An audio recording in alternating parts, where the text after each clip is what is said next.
So today I'm going to be giving you 10 nutrition tips for winter wellness. Expand this. So just a little bit about me. I'm a registered dietitian at Trent Health in Motion, and I also do work at Peterborough Regional Health Center. In terms of my education, I do have a Master's of Health Science in Nutrition Communication from Ryerson University. Prior to that, I did a Bachelor of Science in Food and Nutrition at Western, and I also have a Diploma in Food and Nutrition from Centennial College. Okay, so I'm just going to launch a quick poll here to see who's here with me today. So let me know if you're a Trent student, Trent staff, Peterborough resident, or other.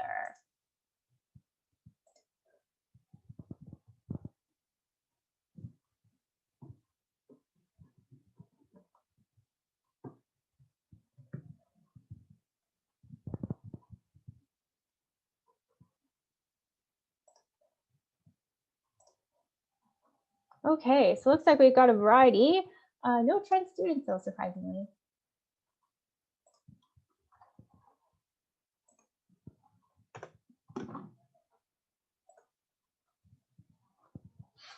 Okay, so tip number one is to include some seasonal fruits and vegetables in your diet, such as apples, potatoes, so both regular potatoes and sweet potatoes, squash, onions, carrots, cabbage, turnip, garlic, and beets. And these are all fruits and vegetables that can be harvested in the fall and will stay fresh and nutrient rich throughout the winter in cold storage. All right, so I'm going to do another poll here. Vitamin C face-off. So which of these foods do you think is higher in vitamin C? So 1 cup of red cabbage, which is one of our seasonal vegetables, or 1 cup of raspberries.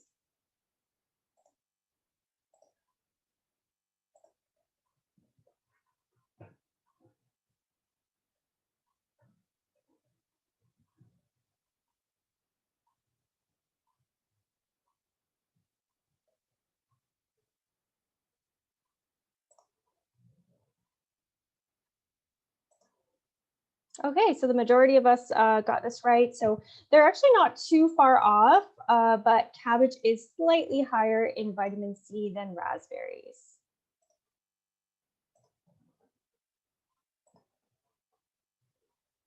Okay, the winter vegetable spotlight. So I'm just going to highlight the benefits of a few of these vegetables. So one being beets. So beets are kind of special because both the beet root and their green leafy tops can be eaten, and both are packed with nutrition. So the beet roots get their deep purple red color from the antioxidant betalain, which has been shown to lower cardiovascular disease risk. And those green leafy tops actually provide us with about 15% of our daily calcium needs per cup. So don't throw those out.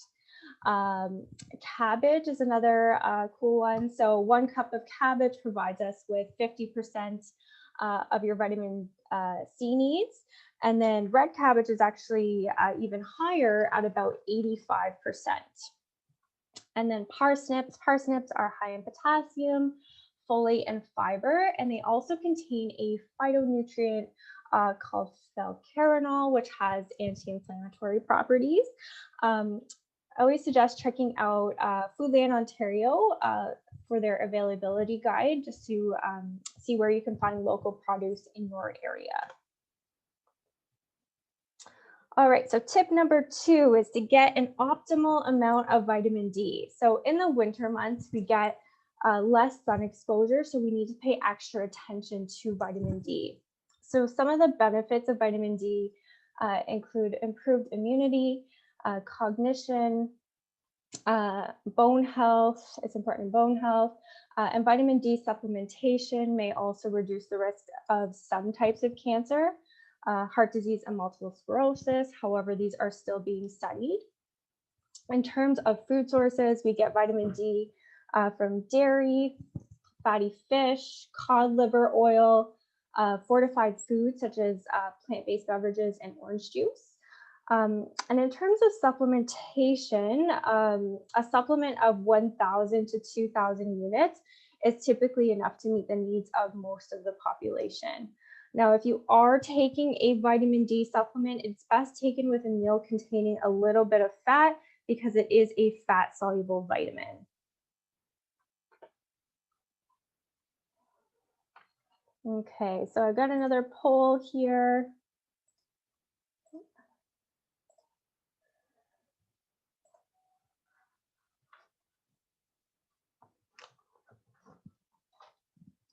So on average, would you say you get enough sleep? And the second question here is how many additional calories on average are consumed the next day after a night of poor sleep?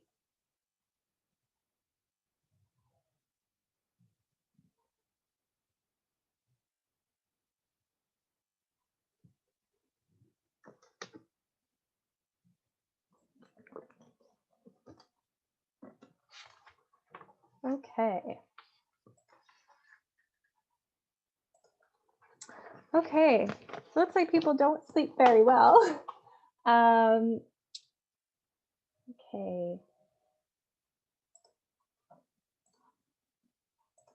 And just the answer to that second question there is yes, be 300 calories. Um, so basically, when we don't get enough sleep, this actually throws off our hunger and satiety hormones. So our hunger hormone, which is called ghrelin, goes up. And our fullness hormone goes down, which is called leptin. So we do tend to feel, more hungry the next day.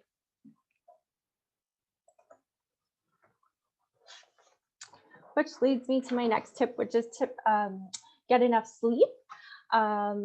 So first thing you can do is get enough protein in your diet. So research suggests that low protein diets have actually been associated with difficulty falling asleep and poor quality of sleep. Eat a high fiber diet. So aim somewhere between 25 to 38 grams of fiber per day. So there was an NHANES study that showed that individuals with the highest fiber intake slept on average 7 to 9 hours a night, whereas those with the lowest fiber intake slept less than 5 hours a night. And another thing you can do is try tart cherry juice. So due to its high melatonin content, it may actually improve total sleep time, reduce nighttime awakenings, and decrease the time it takes to fall asleep. Okay, so just a few more tips here. Another thing you can do is try eating kiwis 1 hour before bed. So kiwis may have a positive effect on quality of sleep and duration due to their high levels of serotonin, which is a natural chemical that helps to initiate and maintain sleep. So in a 4-week study of adults with sleep problems, eating 2 kiwis a day, 1 hour before bed, actually increased their total sleep time. You can increase your magnesium intake. So magnesium deficiency may actually impair sleep. Sources of magnesium include nuts, pumpkin seeds, avocados, dark chocolate, and legumes. Supplementing with magnesium has actually been shown to increase sleep quality in the elderly who do tend to have relatively low magnesium intakes. And lastly, of course, reduce your caffeine intake. So try to stop drinking caffeine around 2 p.m. If you have difficulty sleeping or are just sensitive to it. So tip number 4, include some sources of omega-3 in your diet. So there's 3 kinds of omega-3 fats. There's ALA, DHA, and EPA. Now, ALA is an essential fat, so it must be consumed in the diet. Now, our bodies can make a small amount of DHA and EPA from that ALA, but this is pretty limited, so we still need to consume sources of DHA and EPA in the diet as well.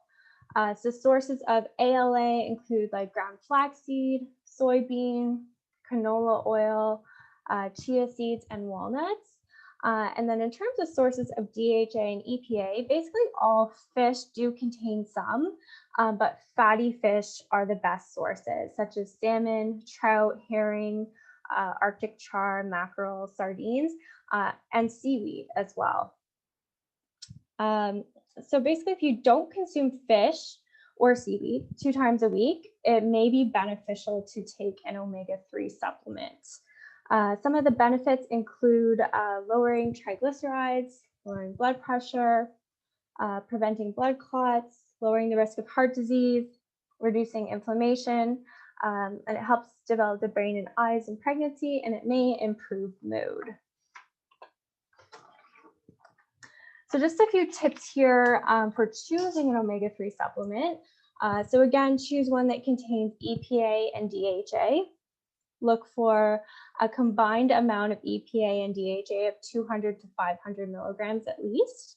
Of course, always check to see if it has an NPN or DIN number on it, meaning that the supplement is approved by Health Canada.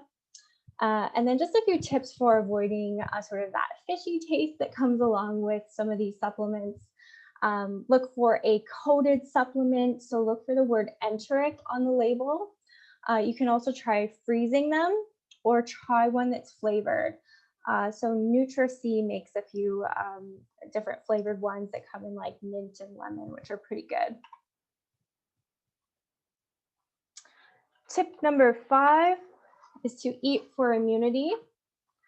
So a healthy immune system can help to fight off germs that cause the cold and flu. So increase your vitamin C intake. So a supplement of 1,000 milligrams per day may make the symptoms of a cold milder or even shorten its duration. Eat antioxidant-rich foods such as citrus fruit, cabbage, sweet potato, and spinach. Bump up your zinc intake. So foods high in zinc include fish, oysters, eggs, milk, cereals, pumpkin seeds, beans, and lentils. And then include some probiotic rich foods in your diet, such as yogurt, sauerkraut, and kefir. Basically, these help to restore healthy bacteria in our body to help prevent us from infection. Tip number 6 is to stay active. So of course, when it gets darker and colder outside, we often become less active because, especially with many of us, working from home now.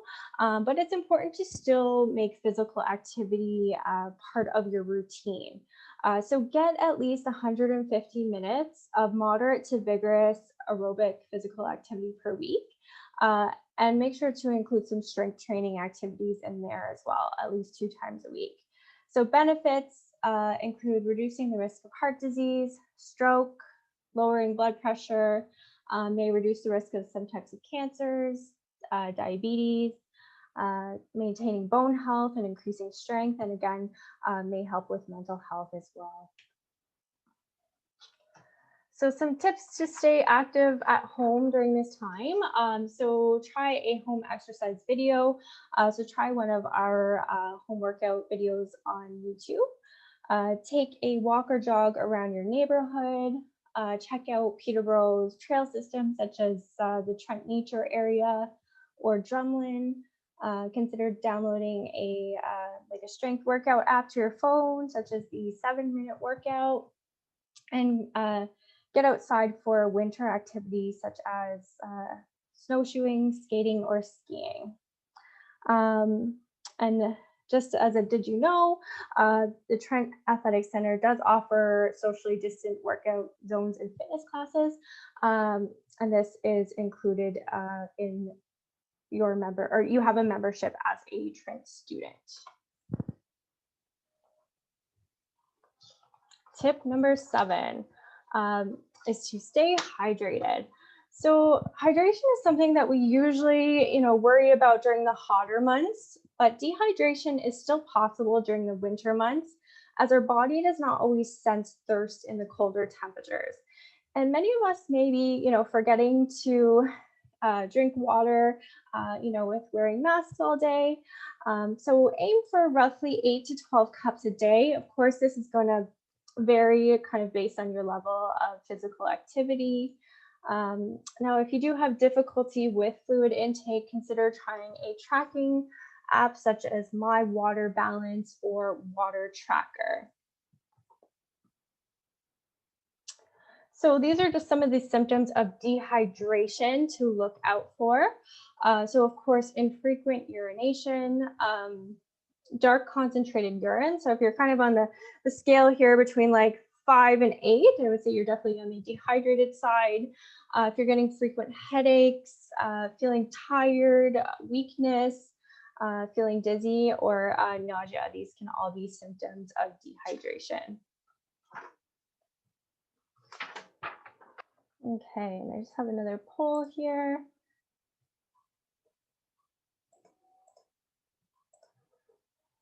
So have you ever heard of mindful eating?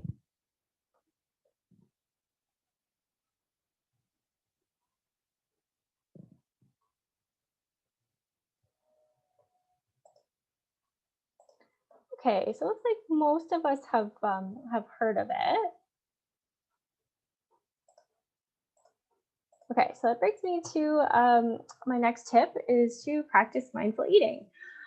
So mindful eating is something that can lead to greater awareness of how and why you are eating, and help you develop a positive relationship with food. So the basics of mindful eating. So I like this acronym. It's a good way to kind of remember how to practice this. So B stands for breathe and belly check. So take a few breaths and relax the body, and kind of tune into if there's any sensations of physical hunger. Um, A is for assess your food. So really take this time to, look at it. What does it look like? What does it smell like? Is this the food that you want? Is it, a highly processed food? Do you even know what it is? S stands for slow down. So slowing down while you're eating helps you be aware of when the body's physical hunger is satisfied. So put your fork or spoon down in between bites to help with this. I is for investigate your hunger throughout the meal, particularly halfway through. So give yourself permission to stop or continue eating based on your hunger level. So kind of let go of that whole you need to finish everything on your plate mentality. C stands for chew your food thoroughly. So, are you even enjoying what you're eating? And then S, lastly, is savor your food. So this means choosing foods that honor both your taste buds and your body. Basically, savoring your food happens when you're fully present for the experience of eating and the pleasure that it can bring. So these are just some of the benefits of mindful eating. So again, it can improve your relationship with food. It can improve digestion because you're kind of taking the time, thereby eating slower. It can help you make healthier choices by focusing on how foods make you feel both during and after eating them. It can increase your enjoyment of the food you eat by slowing down and taking the time to sort of appreciate your meals and snacks. I think often many of us, kind of rush through our meals or eating them, in front of the TV. So this just allows you to kind of slow down and actually enjoy the experience of eating.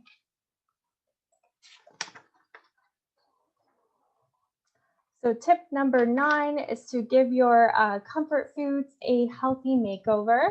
So of course, everyone enjoys comfort foods, especially around this time of year. But these are just some tips to sort of bump up the nutrition on these favorites. So macaroni and cheese, you can replace half the cheese with butternut squash for some vitamin A, C, fiber, and flavor.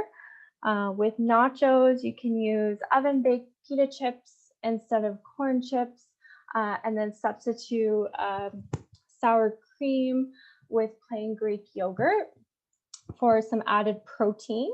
Depending on the brand of Greek yogurt, 3/4 of a cup can contain around 18 grams of protein. Chili, add or replace ground beef with legumes such as lentils, kidney beans, and chickpeas for added fiber.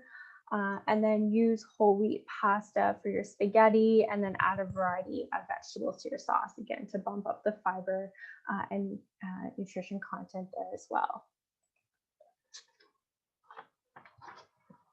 And lastly, tip number 10 is to stay on track over the holidays. So of course, don't attend your holiday dinner too hungry. Be sure to still eat something, earlier in the day before you go to kind of prevent overeating. Take 10 before taking second helpings. Um, so give yourself, 10 minutes and then recheck your appetite. So it usually takes a few minutes for your stomach sort of I'm getting full signal to get to your brain. Make room for vegetables. And then, of course, be mindful of your beverage intake. So, a glass of eggnog can run you anywhere from 300 to 500 calories, kind of depending on the size. And then beer or wine, again, depending on the brand, will be somewhere between the range of 150 to 225 calories. And then consider setting some SMART goals for the holidays. So SMART goals should be specific, measurable, achievable, relevant, and time specific.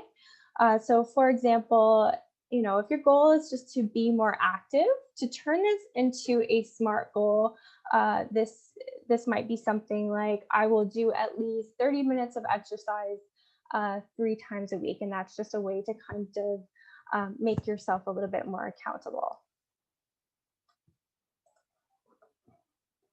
Okay, so that concludes my presentation. Those are my 10 tips. And this is just my contact information here.